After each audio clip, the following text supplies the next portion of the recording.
life, every day, late at night, not okay. All I want, and I pray.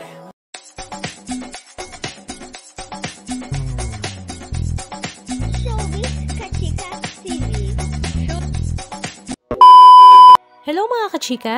Kahapon nga September 1, 2025 ay ibinahagi nga ni Colleen Garcia sa kanyang social media account ang good news nga ng kanilang pamilya.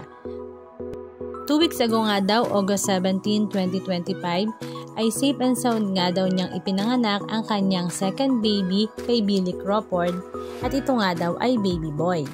Kung si Amari nga noon ay napakagwapong ipinanganak ni Colleen Garcia, this time nga ang kanyang second baby boy ay talaga namang super gwapo nga din. At ito nga ay pinangalanan nila na baby boy Austin. Ayon nga sa kanyang latest post, "We welcome our beautiful baby boy Austin into the world and it was the experience of a lifetime. The plan was another water birth but this time in St. Luke's Medical Center. We decided to go to the hospital when I was already in active labor but after getting checked, we thought it was gonna take a lot longer since my water hadn't broken yet. I was only 3 cm dilated and construction were not painful. I was still walking around, killing time, feeling totally normal. After some time, they did start to get painful. I was then brought to the delivery room right away. When we got to the room, I stood up from the wheelchair, took a couple of steps toward the bed. Then suddenly felt a tiny urge to push while I was still standing. I did once, just a little, for relief, until I felt his head coming out. I had to stop mid-push and say the baby was coming. My mom quickly got down to check and true enough, part of his head was already out.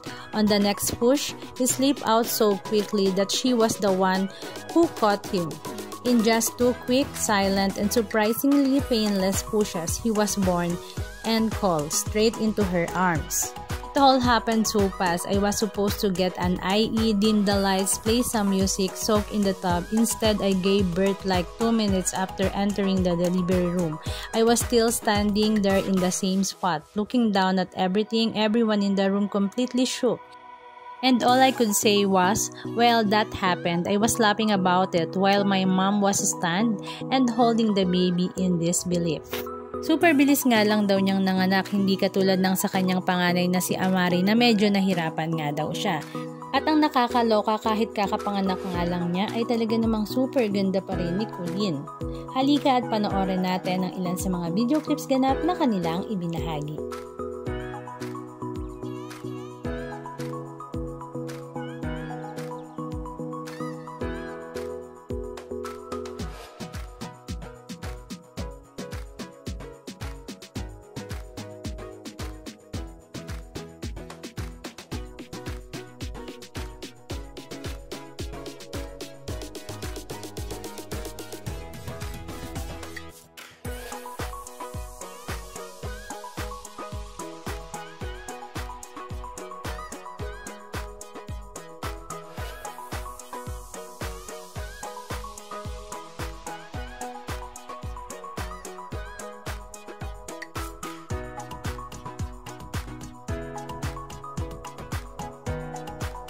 Anong masasabi nyo mga kachika? Just comment down below. And please don't forget to subscribe. Thank you!